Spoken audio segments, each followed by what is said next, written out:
ഒരു 8-10 കൊല്ലമായിട്ട് ഈ ആർട്ടിക്കലും അന്റാർട്ടിക്കയിലും പോയി എക്സ്പെഡിഷൻ നടത്തുന്നതാണ് എൻ്റെ ജീവിതം.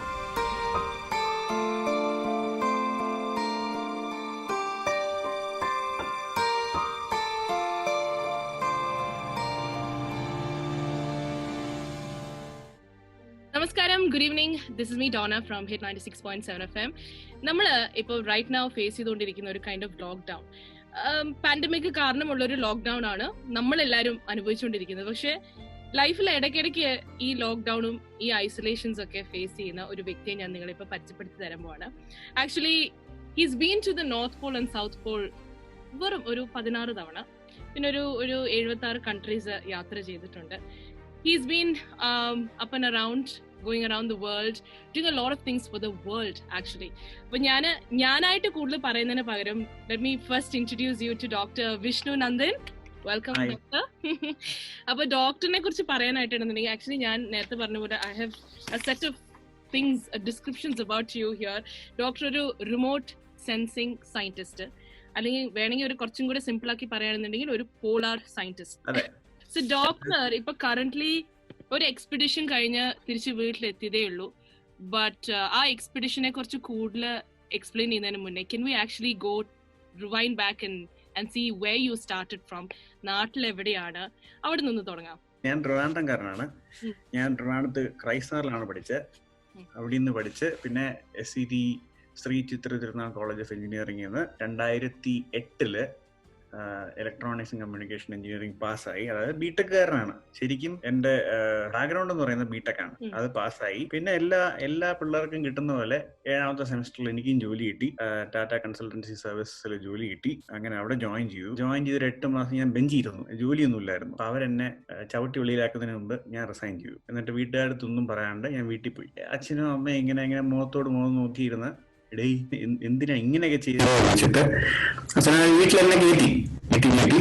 പിന്നെ എവിടെയാണെന്ന് അറിയില്ല. പിന്നെ ഒന്നുകിൽ എല്ലാവരും ചെയ്യുന്ന പോലെ ഗേറ്റ് പരീക്ഷ എഴുതി എംടെക്കിന് പോകണം.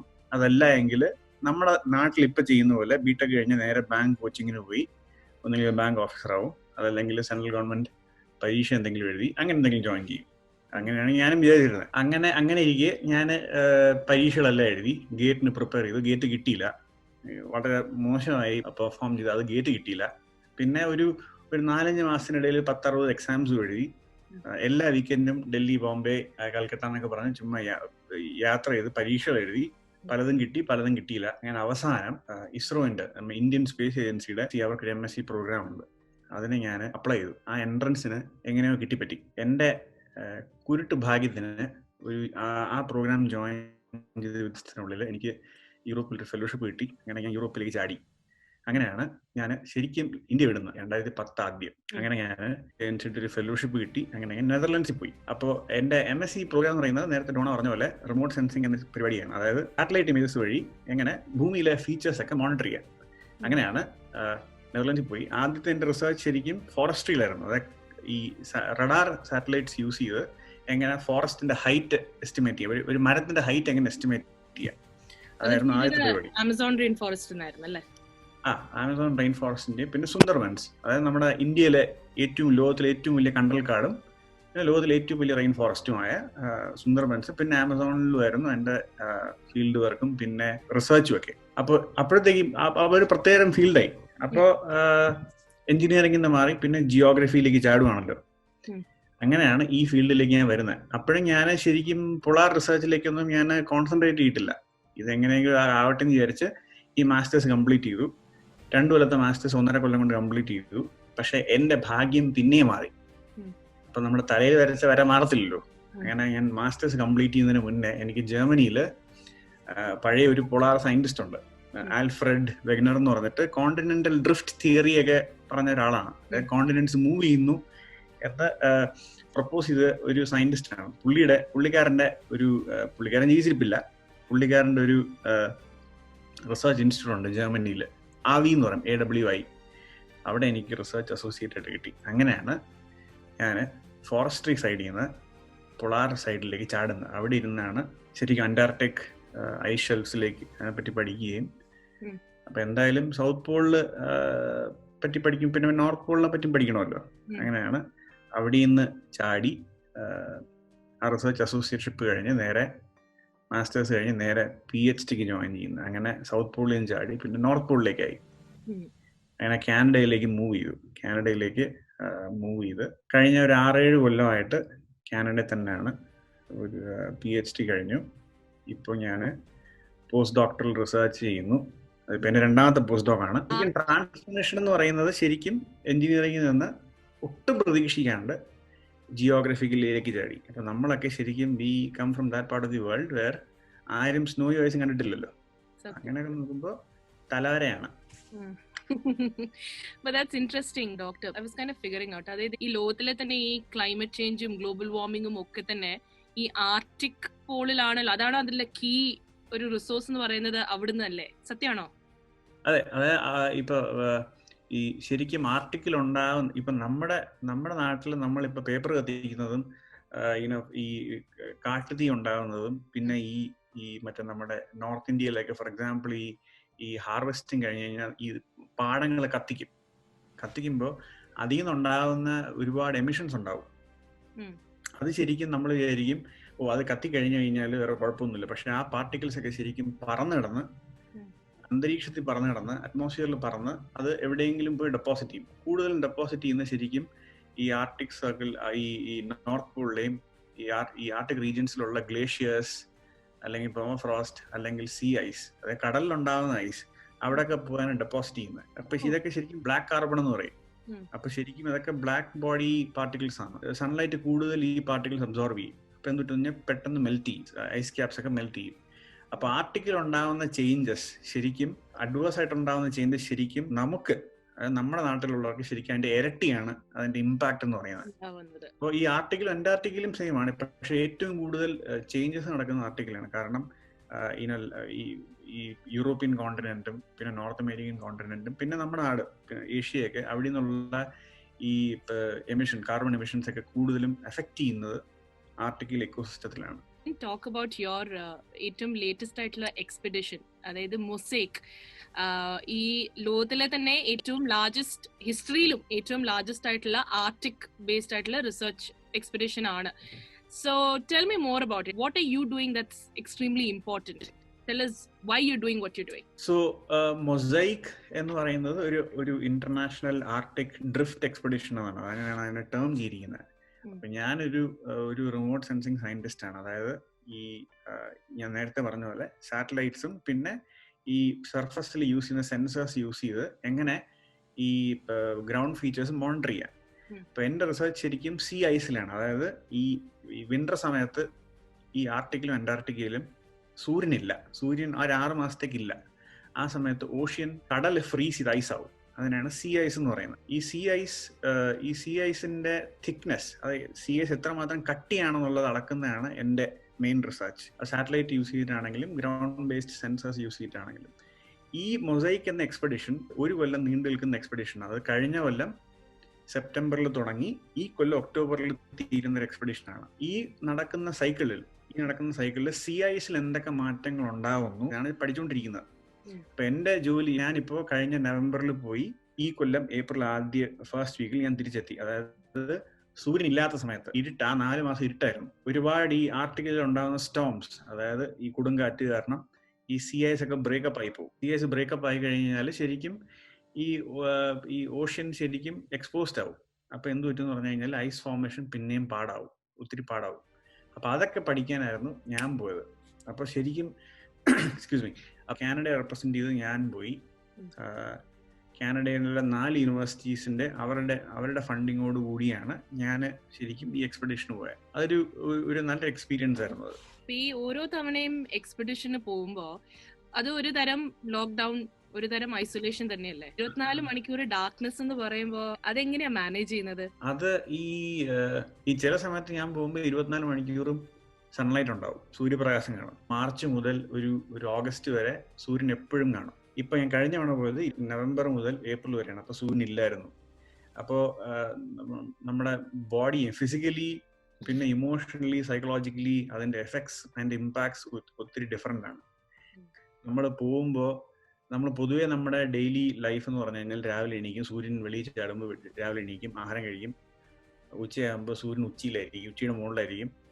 വൈകുന്നേരം ആകുമ്പോഴത്തേക്കും സന്ധ്യാനേരമാവും, പിന്നെ അങ്ങ് അസ്തമിക്കും. ഇതങ്ങനല്ല.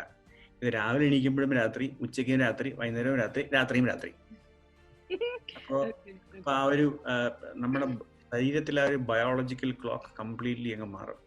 പിന്നെ you just have to get used to it. അപ്പം ഞാൻ ഇങ്ങനത്തെ എക്സ്പെഡീഷൻസിന് പോകുമ്പോൾ ആദ്യത്തെ 2-3 ദിവസമൊക്കെ എത്ര എക്സ്പീരിയൻസ് ഉണ്ടെങ്കിലും ഭയങ്കര ടഫായിരിക്കും അഡ്ജസ്റ്റ് ചെയ്യാൻ. പിന്നെ you get used to it. ഇപ്പോൾ ഒരു ഐസൊലേഷനാണ്, നേരത്തെ ഡോണ പറഞ്ഞ പോലെ ഒരു കംപ്ലീറ്റ് ഐസൊലേഷനാണ്. അതായത് കൂടെ ആരുമില്ല. എന്തെങ്കിലും ഒരു മെഡിക്കൽ ഇവാക്യുവേഷൻ വരുവാണെങ്കിൽ ആയിരക്കണക്കിന് കിലോമീറ്റർ അപ്പുറത്തായിരിക്കും ലാൻഡ് ബേസ് ഉള്ളത്. അപ്പോൾ ഒരിക്കലും ഇങ്ങനെയുള്ള ഇവാക്യുവേഷൻ മെഷേഴ്സ് ഒക്കെ ഒത്തിരി പാടാണ്. പിന്നെ വീട്ടുകാരില്ല, അടുത്ത് ഭാര്യയില്ല, അച്ഛനും അമ്മയില്ല, അനിയത്തിയില്ല. അപ്പോൾ അതൊക്കെ ഒത്തിരി ബുദ്ധിമുട്ടാണ്. അപ്പോൾ അങ്ങനെയൊക്കെ നോക്കുമ്പോൾ it's a big challenge. Physically it's a challenge. ഈ ഇരുട്ടാവുമ്പോൾ സൂര്യനില്ലാത്തപ്പോൾ ഭയങ്കര തണുപ്പായിരിക്കും. അപ്പോൾ ഇത്തവണ ഞാൻ പോയപ്പോൾ went down to like -56. It was that cold. Physically തണുപ്പ് കൂടുന്തോറും അതിൻ്റെ കൂടെ കാറ്റാണ് ഏറ്റവും വലിയ വില്ലൻ. തണുപ്പിൻ്റെ കൂടെ കാറ്റും കൂടെ ചേരുമ്പോൾ it becomes deadly. It's a big challenge. എനിക്ക് ഇടയ്ക്കിടയ്ക്ക് ഫ്രോസ്റ്റ് ബൈറ്റ്സ് ഒക്കെ ഉണ്ടാവാറുണ്ട്. നേരത്തെ ഞാൻ ഇത്തവണ പോയപ്പോൾ എൻ്റെ മൂക്കിൽ ഇവിടെ ഒരു ഫ്രോസ്റ്റ് ബൈറ്റ് അടിച്ച് അത് കറുത്ത്, അത് പിന്നെ ഇപ്പൊ ശരിയായി വരുന്നേ ഉള്ളൂ. ഇത്രയൊക്കെ പറഞ്ഞിട്ടും കൂടിയും ഒരു ഓൾട്ടർനേറ്റ് ഓപ്ഷൻ ഉണ്ടായിരുന്നെങ്കിൽ you would still go back to being radar remote sensing scientist അല്ലേ? അതിനൊരു വ്യത്യാസം ഉണ്ടാവില്ല. അത്രേ ഉള്ളൂ. ഇപ്പൊ ഞാൻ എത്രയൊക്കെ എക്സ്പെഡീഷന് പോയാലും എന്നെ മെന്റർ ചെയ്ത എന്റെ പ്രൊഫസേഴ്സും അല്ലാതെ മെന്റേഴ്സും അവർ പറയുന്നത് പറഞ്ഞു കഴിഞ്ഞാൽ ഓരോ എക്സ്പെഡീഷനും ഇറ്റ്സ് കംപ്ലീറ്റ്ലി ഡിഫറെന്റ്. ഓരോ ഇപ്പോ എത്ര എക്സ്പീരിയൻസ് ഉള്ളതാണെങ്കിലും നമ്മുടെ environment it judges, it dominates. Just like I always say, U can't beat mother nature എന്ന് പറയുന്ന പോലെയാണ്. അതായത് ഓരോ ദിവസത്തെ വെതർ ഡിഫറെന്റ് ആയിരിക്കും, ചാലഞ്ചസ് വ്യത്യാസം ഉണ്ടായിരിക്കും. നമ്മൾ വർക്ക് ചെയ്യുന്നത് ശരിക്കും ഫ്രോസൺ ഓഷ്യനിലാണ്. അതായത് 2 മീറ്റർ കട്ടിയുള്ള ഒരു ഓഷ്യൻ സർഫസിലാണ് നമ്മൾ വർക്ക് ചെയ്യുന്നത്. അപ്പോൾ നമ്മൾ ശരിക്കും കടലിൽ കൂടെ നടക്കുന്നത്. ഐസാണ്, പക്ഷെ അതിന്റെ അടിയിൽ 4 കിലോമീറ്റർ ഡീപ്പ് ആയിട്ടുള്ള ഓഷൻ ഉണ്ട്. അപ്പൊ അങ്ങനെയുള്ള ഒരുപാട് ചാലഞ്ചസ് ഉണ്ട്. Get used to it. അത്രേ ഉള്ളൂ. അബ്സല്യൂട്ട്ലി. ആൻഡ് ഈ ഐസൊലേഷൻ സമയത്ത് ഈ കൂടെയുള്ളവര് when you're all locked down together, അപ്പോഴല്ലേ നമ്മൾ പറയാറില്ലേ കൂടെയുള്ളവരുടെ ശരിക്കുള്ള മുഖം കാണുമെന്ന് പറയല്ലേ? Can you tell us some experiences on that? നമ്മുടെ ഉള്ളിലുള്ള ശരിക്കുള്ള മുഖം പുറത്തു വരും. നമ്മുടെ ഭാഷയിൽ പറഞ്ഞ ശരിക്കുള്ള മോന്ത പുറത്തു വരും. ഇതാണ് സംഭവിക്കുന്നത്. നമ്മള് ഫീൽഡ് വർക്കിന് പോകുമ്പോൾ U can't pretend your self. അതൊരിക്കലും തെറ്റത്തുമില്ല. ബീച്ചിൽ പോകുമ്പോൾ നമ്മുടെ ഇപ്പോഴുണ്ടോ എന്ന് എനിക്കറിയത്തില്ല, നമ്മൾ ബീച്ചിൽ പോകുമ്പോൾ നമ്മുടെ വീട്ടുകാർ പറയുമായിരുന്നു, നീ ഈ മണലിൽ നമ്മളൊരു പേര് എഴുതി വെച്ച് കഴിഞ്ഞാൽ അത് അടുത്ത ദിവസം അവിടെ കാണത്തില്ല. കാരണം കടലമ്മ അത് എങ്ങനെയാണെങ്കിലും അത് മാറ്റി കളയും. അതുപോലെയാണ്. എനി സ്കേറി എക്സ്പീരിയൻസസ് പറഞ്ഞപ്പോഴാണ്, I mean your own A risk അല്ലെ, എല്ലാ സിംഗിൾ ഡേ അവിടെ ചെല്ലുമ്പോഴത്തേനും നിങ്ങളുടെ, അതായത് ഈ ഓരോ എക്സ്പെഡിഷന് പോകുമ്പോൾ നിങ്ങൾ ഈ ചെയ്യുന്ന ഓരോ വർക്ക് എന്ന് പറയുന്നത് ഔട്ട്സൈഡ് ഓൺ ദി ഐസ്. ആ ഐസിൽ നിന്ന് വെൻ യു ആർ വർക്കിംഗ് എന്തെങ്കിലും ജീവിതത്തിൽ മറക്കാൻ പറ്റാത്ത എനി കൈൻഡ് ഓഫ് ഒരു എക്സ്പീരിയൻസ് ഒരുപാട് ഉണ്ടായിട്ടുണ്ടാവും. Any one that you would like to point out? പൊതുവെ നമ്മൾ ഐസിൽ വർക്ക് ചെയ്യുമ്പോൾ, നമ്മൾ ഇരുട്ടത്ത് വർക്ക് ചെയ്യുമ്പോൾ നമ്മൾ പൊതുവെ ആകാശത്ത് കാണുന്ന ഒരു ഫിനോമിനനാണ് നോർത്തേൺ ലൈറ്റ്സ്. അതായത് ഈ sky doesn't look dark. Sky actually looks bluish, yellowish, purplish, pinkish. അത് ഒരു മറക്കാൻ പറ്റാത്ത ഒരു അനുഭവമാണ് എപ്പോഴും. പിന്നെ ഒരു പ്രൊഫൗണ്ട് സൈലൻസ്. നമ്മളൊരു ശരിക്കും ഒരു ഡെസേർട്ടിൽ പോകുന്ന പോലെയാണ്. ശരിക്കും ചുറ്റും ഒന്നുമില്ല, കാറ്റൊന്നും ഇല്ലെങ്കിൽ ഇറ്റ്സ് വെരി സൈലന്റ്.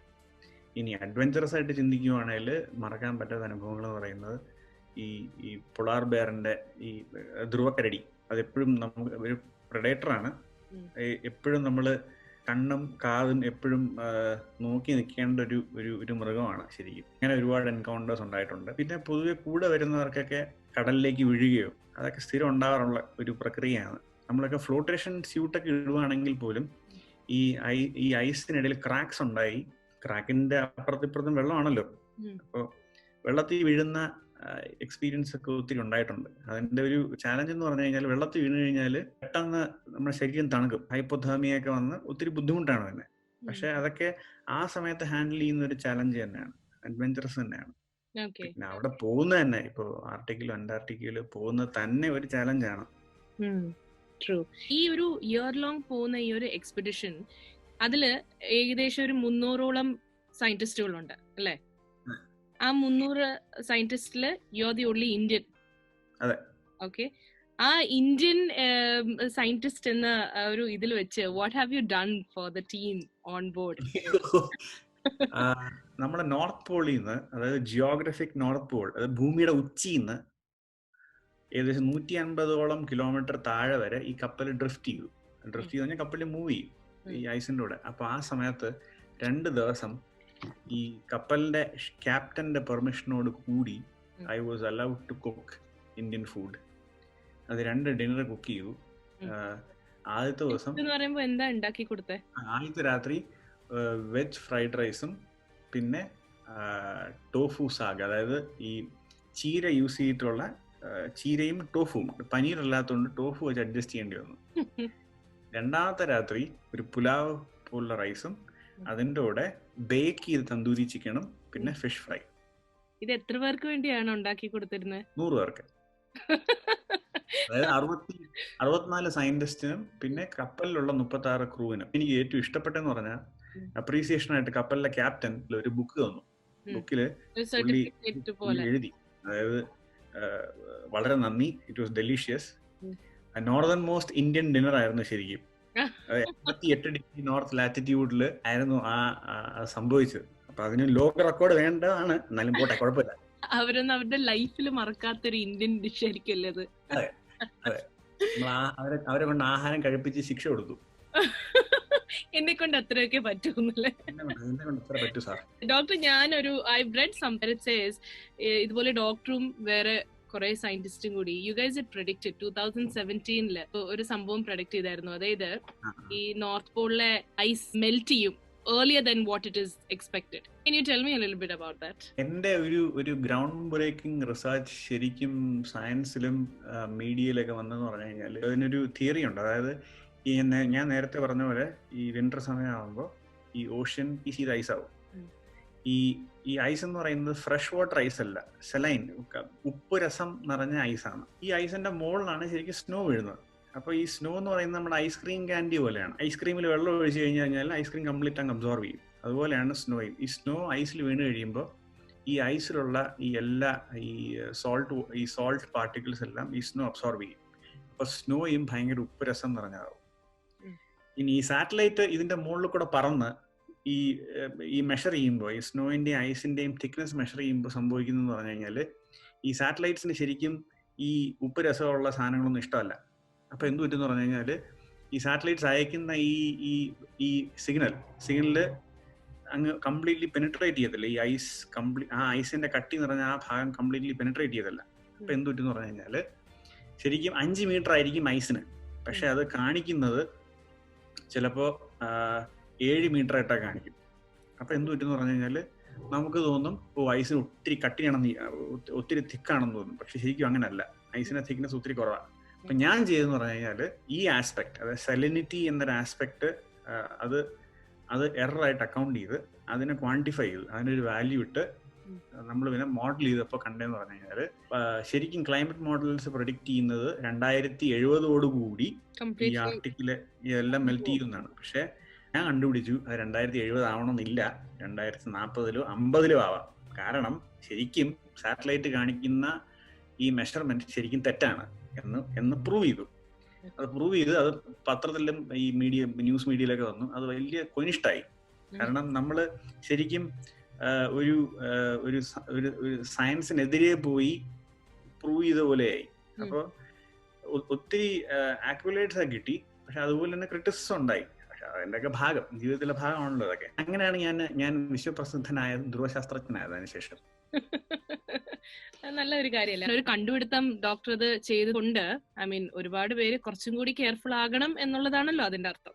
അത്രേ ഉള്ളൂ. അതിന്റെ മെയിൻ ഒബ്ജക്റ്റീവ് ഞാൻ ഫേമസ് ആവണമെന്നായിരുന്നില്ല. ശരിക്കും ഇങ്ങനെ ഒരു എറർ ശരിക്കും നമ്മുടെ സയൻസിലുണ്ട്. അത് കാണിച്ച് അത് ഇനി മെഷർ ചെയ്യുമ്പോൾ കറക്റ്റ് ആയിട്ട് മെഷർ ചെയ്യണം, അത്രേ ഉള്ളൂ.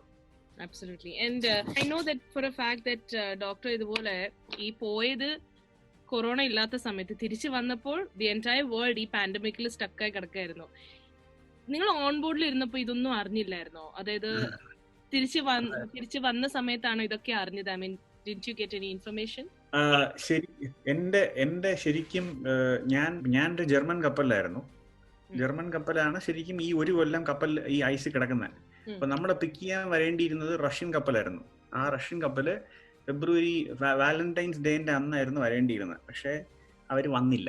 അവര് മാർച്ച് 10-ാം തീയതിയാണ് അവരെത്തിയത്. കാരണം ഐസ് കണ്ടീഷൻസ് ഒത്തിരി ബുദ്ധിമുട്ടായതുകൊണ്ട് അവർ താമസിച്ചെത്തിയത്. പക്ഷെ ആ ഒരു ടൈം ഫ്രെയിം അതിനിടയിൽ it was like A gradual increase in stress. അതായത് നമ്മൾ ആദ്യം കേൾക്കുന്നത് ഇങ്ങനൊരു അസുഖമുണ്ട്, ഇറ്റലിയിലെ കുറച്ച് ആൾക്കാർ മരിച്ചുപോയി എന്ന് പറഞ്ഞ് നമ്മൾ മാത്രം കേട്ടു. അപ്പൊ എൻ്റെ വൈഫ് ഭാഗ്യത്തിന് ഇവിടെ കപ്പലിൽ വാട്സാപ്പ് വർക്ക് ചെയ്യുമായിരുന്നു. അപ്പോൾ വൈഫ് എനിക്കിങ്ങനെ അപ്ഡേറ്റ് ചെയ്തുകൊണ്ടിരിക്കുമായിരുന്നു, ഇങ്ങനെയൊക്കെ ബുദ്ധിമുട്ടുണ്ട്. പക്ഷെ ഇത്ര സീരിയസ് ആവുന്ന ഞാൻ ആരും പ്രതീക്ഷിച്ചില്ല. നമ്മൾ ഈ ജർമ്മൻ കപ്പലിൽ നിന്ന് റഷ്യൻ കപ്പലിലേക്ക് മാറി തിരിച്ചു വരുന്ന വഴിയാണ് ശരിക്കും സീരിയസ് ആവുന്നത്. അപ്പോഴത്തേക്കും ഷെങ്കൻ ബോർഡേഴ്സ് എല്ലാം ക്ലോസ് ചെയ്തു. കനേഡിയൻ ബോർഡർ ആദ്യം ക്ലോസ് ചെയ്തു, ഭാരതം ക്ലോസ് ചെയ്തു. അപ്പോൾ ഞാൻ പിന്നെ അഭയാർത്ഥി ആവുമല്ലോ, റെഫ്യൂജി ആവുമല്ലോ. ഇതൊന്നും പോരാന് നമ്മൾ തിരിച്ചു വരുന്ന കപ്പൽ, റഷ്യൻ കപ്പൽ പകുതി എത്തിയപ്പോഴത്തേക്കും അതിന്റെ ഫ്യൂവൽ കാലിയായി. ആ കപ്പലിനെ റീഫ്യൂൽ ചെയ്യാൻ വേണ്ടി റഷ്യയിൽ 200 ടൺ ഡീസലായിട്ട് വേറെ റഷ്യൻ കപ്പല് റഷ്യയിൽ നിന്ന് വന്ന് ഐസിന്റെ നടുക്ക് വെച്ച് നമ്മളെ റീഫ്യൂൽ ചെയ്തു. അങ്ങനെ ഒരാഴ്ച അങ്ങനെ പോയി. നമ്മുടെ കഷ്ടകാലത്തിന് ആ കപ്പലിലുള്ള 10 പേര് നമ്മുടെ കപ്പലിലേക്ക് ചാടി. അപ്പൊ നമ്മുടെ ക്വാറന്റൈനും പോയി. പിന്നെ അവസാനം പിന്നെ രാവിലെയും ഉച്ചയ്ക്കും വൈകുന്നേരവും നമ്മുടെ ടെമ്പറേച്ചർ മെഷർമെന്റ്സ് എടുത്തുകൊണ്ടിരുന്നു, just make sure that we are not affected. ഇതൊന്നും പോരാന് ഷെങ്കൻ ബോർഡേഴ്സ് എല്ലാം ക്ലോസ് ചെയ്തു. പക്ഷേ പിന്നെ അവസാനം ജർമ്മനിയാണ് ഈ എക്സ്പെഡിഷൻ്റെ ഓർഗനൈസേഴ്സ്. പിന്നെ ജർമ്മൻ ഗവൺമെന്റ് നോർവീജിയൻ ഗവൺമെന്റിന് ഒരു എക്സംഷൻ റിക്വസ്റ്റ് കൊടുത്ത് അങ്ങനെ നമ്മുടെ കപ്പലിന് മാത്രം ഒരു എക്സംഷൻ കിട്ടി. ട്രോംസോ എന്ന് പറയുന്ന നോർവീജിയൻ പോർട്ടിൽ നമ്മൾ ഡോക്ക് ചെയ്തു.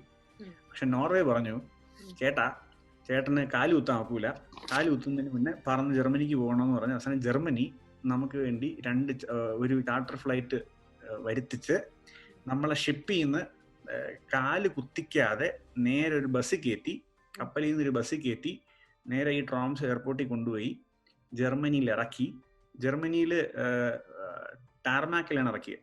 എന്നിട്ട് അവിടെ നിന്ന് കാല് കുത്തിക്കാതെ നമ്മളെ നേരെ ഒരു മെഡിക്കൽ സെന്ററിൽ കൊണ്ടുപോയി. ഒത്തിരി ബുദ്ധിമുട്ടായിരുന്നു, നല്ല രസമായിരുന്നു. വൈഫ് അതിന്റെ ഇടയില് ഡോക്ടറിന് വേണ്ടി ഒരു ഏകദേശം 6 ടിക്കറ്റ് ബുക്ക് ചെയ്ത് അതിൽ 5 എണ്ണം ക്യാൻസൽ ആയി. ആ ലാസ്റ്റ് ഒറ്റ ഒരെണ്ണത്തിനാണ് തിരിച്ച് ഡോക്ടർ വീട്ടിൽ വന്നത്. അതെ, എന്റെ വൈഫ് ഉള്ളതുകൊണ്ട് ഞാൻ സേഫ് ആയിട്ട് ഒരു കുഴപ്പവും കൂടാണ്ട് ഞാൻ വീടെത്തി. വലിയ റോളുണ്ട്. ഞാനിപ്പോ കല്യാണം കഴിക്കാണ്ട് ഞാൻ സിംഗിൾ ആയിട്ട് നടന്നിരുന്നെങ്കിൽ എന്തെങ്കിലുമൊക്കെ ആവട്ടെ എന്ന് പറഞ്ഞ് ഞാൻ അഭയാർത്ഥിയായിട്ട് ജർമ്മനിയിലോ വേറെ ഏതെങ്കിലും ഒരു യൂറോപ്യൻ കൺട്രിയിലോ ഞാൻ അടുത്തില്ലെങ്കിലും കൂടെ അങ്ങ് നിന്ന് കണ്ടിന്യൂ ചെയ്തൊക്കെ അങ്ങ് സമയം എടുത്തങ്ങ് വന്നേനെ അല്ലേ? അതെ, അത്ര വലിയ ടെൻഷൻ ഒന്നുമില്ലല്ലോ. ഇപ്പൊ അതങ്ങനല്ലല്ലോ. ഡോക്ടർ അതായത് ഞാൻ ഇത്രയും നേരം ഡോക്ടർ പറയുന്ന ഈ കഥകൾ ഓരോരോന്നായിട്ട് ഞാനിങ്ങനെ മനസ്സിൽ വിഷ്വലൈസ് ചെയ്ത്, ഡോക്ടർ മറ്റേ ഇവിടെ പോകുന്നു, മറ്റേ കടലിന്റെ മേലെ നടക്കുന്നു, ഇത് ടെസ്റ്റ് ചെയ്യുന്നു, പോളാർ ബെയറിനെ കാണുന്നു, അത് ഇതെന്നൊക്കെ പറഞ്ഞാൽ ഞാൻ കംപ്ലീറ്റ്ലി വിഷ്വലൈസ് ചെയ്യണം. അപ്പം എനിക്ക് കിട്ടിയിരിക്കുന്ന ഈ ഒരു ഇൻസ്പിറേഷൻ പോലെ ഈ ഇന്റർവ്യൂ കാണുന്ന ഒരുപാട് പേർക്കും, ഒരുപാട് പേരൻസിനും, ഒരുപാട് ഇനിയിപ്പം എന്ത് ചെയ്യണം ലൈഫിൽ എന്നുള്ള ചിന്തിക്കുന്ന ഒരുപാട് പിള്ളേരുണ്ടാവും. അപ്പൊ അവരോടൊക്കെ if you got to say one message, what would you say? സ്വന്തം ലൈഫിൽ നിന്നുള്ള experience you had quite list of experiences അല്ലേ? ഒട്ടും പ്രതീക്ഷിക്കാത്ത ലൈനിൽ ലൈഫ് ഇങ്ങോട്ടേക്ക് എത്തിച്ചു. So what would you like to say? ഒരു ക്ലീഷേ ഡയലോഗ് എന്ന രീതി പറയുകയാണെങ്കിൽ, നിങ്ങൾക്ക് ഇഷ്ടമുള്ള കാര്യങ്ങൾ നിങ്ങൾ ചെയ്യുക എന്ന് ഞാനും പറയും. പക്ഷെ ഞാനും അതിപ്പോഴും പറയും. പക്ഷെ എനിക്ക് ഒരു കാര്യം കൂടെ പറയാനുള്ളത്, sometimes you just have to wait for the right things to come in your life. എല്ലാവരും ഒരു ലൈഫിൽ ഒരു ഡിപ്പ് കാണുമ്പോൾ എല്ലാവരും അങ്ങ് ഡിപ്രസ്ഡ് ആവും. അങ്ങനൊന്നും ചെയ്യരുത്. അതങ്ങ് ശരിയാവും. പ്രത്യേകിച്ച് ഈ സമയത്ത് ഇപ്പോ ആൾക്കാർക്ക് വെളിയിലിറങ്ങാനുള്ള ബുദ്ധിമുട്ടോ അല്ലെങ്കിൽ പഠിക്കാനുള്ള ബുദ്ധിമുട്ടോ അല്ലെങ്കിൽ ജോലി ചെയ്യാനുള്ള ബുദ്ധിമുട്ടൊക്കെ ഉണ്ടാവുകയാണെങ്കിൽ പോലും അതൊരു ടെമ്പററി ഫേസ് മാത്രമാണ്. അതങ്ങ് ശരിയാവും. അത്രേ ഉള്ളൂ. ലൈഫൊക്കെ എങ്ങനെയോ നമ്മളെ ഉന്തിത്തള്ളി ഇതുവരേക്ക് എത്തിച്ചു. ഇനി വളർന്നു വരുന്ന കുട്ടികൾക്ക്, ഇപ്പൊ നമ്മുടെ ജനറേഷൻ ഒരുപാടൊക്കെ മാറിപ്പോയല്ലോ, നമുക്ക് ഇഷ്ടമുള്ള കാര്യങ്ങൾ ചെയ്യുക. അതിപ്പോ ഒരിടത്ത് ചിലപ്പോൾ എത്തിപ്പെട്ടണമെന്നില്ല, പക്ഷെ still if you are passionate to do things you can still continue doing that. അതൊരു ഹോബിയായി ഡെവലപ്പ് ചെയ്യാം, അല്ലെങ്കിൽ ഒരു കരിയറായിട്ട് ഡെവലപ്പ് ചെയ്യാം. ഇനി അതൊരു ഹോബി കരിയർ ആയില്ലെങ്കിൽ പോലും still it's A hobby. And Dr. Vishnu Nandan is a great testimony for that. You're a great അയ്യോ example for that. അതൊക്കെ കടുപ്പം വാക്കുകളാണ്, അങ്ങനെയൊന്നുമില്ല. എന്നാൽ പോലും ഡോക്ടർ ഭയങ്കര എളിമ ഒത്തിരി ഇഷ്ടപ്പെടുന്ന ഒരു വ്യക്തിയാണ്. പക്ഷെ എന്നാലും ഡോക്ടറിന്റെ ലൈഫ് ഒരു അത് എക്സാമ്പിൾ കുഴപ്പമില്ല. ആക്കി വെച്ച് just in case you are thinking, അതായത് ഞാൻ ചെയ്യുന്നത് എനിക്ക് പോലും ഇഷ്ടമല്ല എന്ന് എന്തെങ്കിലും ഒരു സിറ്റുവേഷൻ നിങ്ങളുടെ ലൈഫിൽ ഉണ്ടാവുകയാണെങ്കിൽ then I think this is an interview that you guys should watch. But thank you so much, doctor. Thanks a lot. ഇനിയും എപ്പോഴാണ് അടുത്ത expedition? What's your next plan? അടുത്ത എക്സ്പെഡിഷൻ എന്നാൽ ഈ കൊല്ലമില്ല, അടുത്ത കൊല്ലം മിക്കവാറും മാർച്ചിലോ ഏപ്രിലോ ആയിരിക്കും. പക്ഷെ അത് ഒരുപാട് കാലത്തേക്ക് ആയിരിക്കത്തില്ല, മിക്കവാറും ഒരു 4 ആഴ്ചത്തേക്കോ 3-4 ആഴ്ചത്തേക്ക് ആയിരിക്കും. അത് കാനഡയിലുള്ള യുറീക്ക എന്ന സ്ഥലത്തേക്കായിരിക്കും. അതുവരേക്കും വീട്ടിൽ ഇരിക്കുക, രാവിലെ എണീക്കുക, നേരത്തെ പറഞ്ഞ സ്വപ്നം കണ്ട് രാവിലെ എണീക്കുക, ഒരു ചായ കുടിക്കുക, വീട്ടിലിരുന്ന് ജോലി ചെയ്യുക. പിന്നെ പറ്റുവാണെങ്കിൽ വേറെ ലോക്ക്ഡൌൺ ഒക്കെ മാറി വെളിയിറങ്ങാൻ സാധ്യതയുണ്ടെങ്കിൽ വെളിയിറങ്ങും. അല്ല അടുത്ത് എവിടെയെങ്കിലും ഒക്കെ പോവായിരിക്കും, പച്ചക്കറി വാങ്ങാനോ അങ്ങനെ എന്തെങ്കിലുമൊക്കെ പോവായിരിക്കും. ശരി, thank you so much doctor. It really means a lot കേട്ടോ. Thanks a lot really. എനിക്ക് പറയാനാണെങ്കിൽ ഞാൻ ഒരുപാട് കാര്യങ്ങൾ എനിക്ക് പറയാം, but honestly this is a big insight and thank you so much. ഇതൊക്കെ ഷെയർ ചെയ്ത് പറഞ്ഞു തന്നതിൽ, എക്സ്പ്ലെയിൻ ചെയ്ത് സാധാരണ ഭാഷയിൽ പറഞ്ഞു തന്നതിൽ big thank you to you. പൊതുവെ ഞാൻ മലയാളത്തിൽ സംസാരിക്കുമ്പോൾ എന്റെ ഫീൽഡ് എക്സ്പ്ലെയിൻ ചെയ്യാൻ ഒത്തിരി പാടാണ്. സീ ഐസ് എന്ന ഇംഗ്ലീഷ് വാക്കിന് മലയാളം ഇല്ല, അതുകൊണ്ട് പിന്നെ ഞാൻ കണ്ടുപിടിക്കേണ്ടി വന്നു. സമുദ്രത്തിലുണ്ടാവുന്ന ഹിമപാളികൾ. പക്ഷെ എന്നെ ഇത്ര നേരം കേട്ടോണ്ടിരുന്ന എല്ലാ വ്യൂവേഴ്സിനും നന്ദി. Thank you. ഞാന് ഈ കഴിഞ്ഞ ഒരു കുറച്ച് മണിക്കൂറില് നമ്മുടെ കുറച്ച് ലിസണേഴ്സിനോട് ഈ ടോപ്പിക് ഞാൻ ഇട്ടിരുന്നു, സെയിങ് ദാറ്റ് ഞാൻ ഡോക്ടറിനെ ഇതുപോലെ ഇന്റർവ്യൂ ചെയ്യാൻ പോവാണ്. സോ അവർക്ക് ചോദിക്കാനുള്ള കുറച്ച് ചോദ്യങ്ങൾ അവർ എനിക്ക് അയച്ചു തന്നിട്ടുണ്ട്. ചിലത് കുറച്ച് സീരിയസ് ക്വസ്റ്റ്യൻസും ചിലത് കുറച്ച് ഫൺ ആയിട്ടുള്ള കുറച്ച് ക്വസ്റ്റ്യൻസ് ആണ്.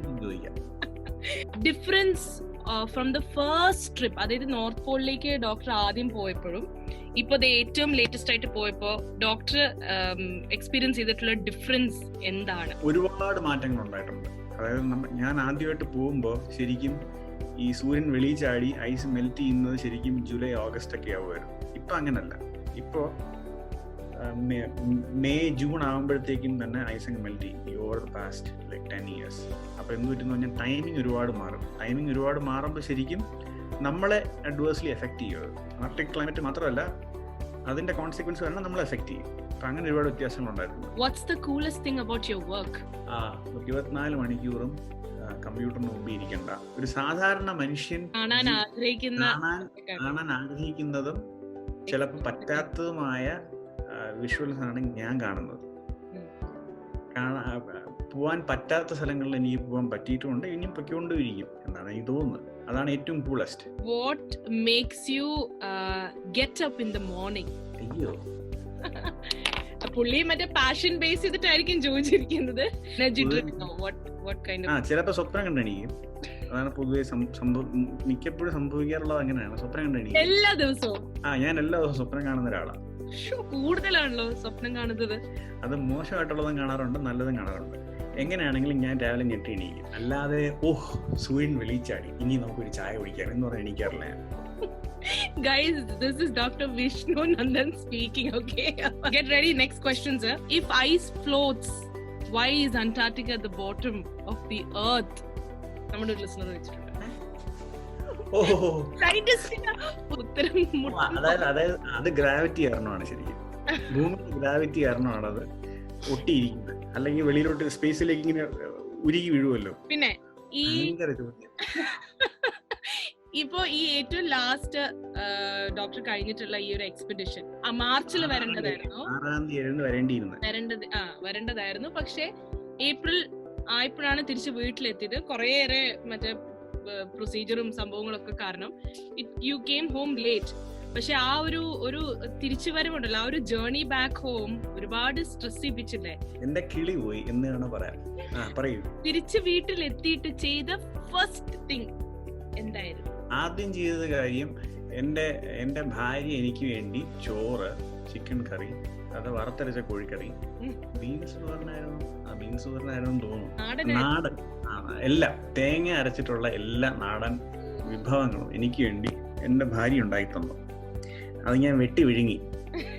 ഇതാണ് ഞാൻ ഒന്നും നോക്കാണ്ട് വെട്ടി വിഴുങ്ങി. അടുത്ത ചോദ്യം, did you become lonely as a polar bear on board? ഒരു ചോദ്യം വന്നിട്ടുണ്ട്. എല്ലാ തവണ അത് നേരത്തെ പറഞ്ഞിരുന്നു.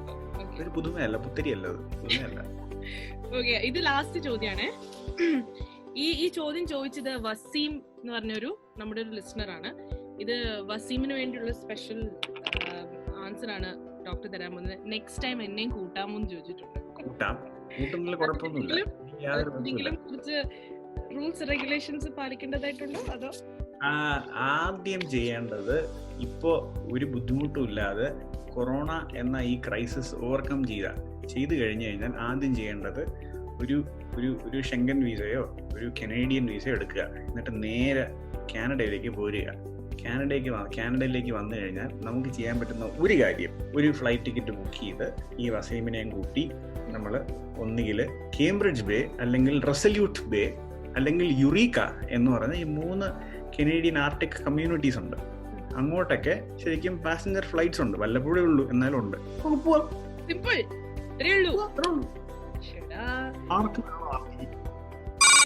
Hit 96.7 FM